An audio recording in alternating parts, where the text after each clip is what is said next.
bisa kamar yanzu kan da ka gani da haka za mu shi katu wanko shi da ya ga shi haka ya kamata ku dibiya mai shi kagan mai shin nan na haka idan aka so laferun nan ke da wanda zai fashe ku kun kuma shi a dibiya kan shi aka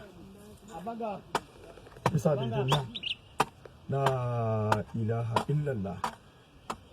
yanzu kagan wan shi a dibiya maka ya suna abin na dibiya ita tuna shi su rufi shi ka kwanta haka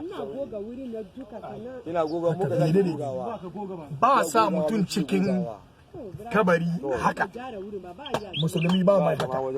kafirai ake musu musulmi ba mai haka musulmi kuma ba mai haka a sa shi ya kwanta da tumbin shi ba mai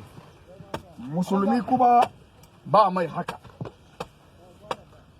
haka left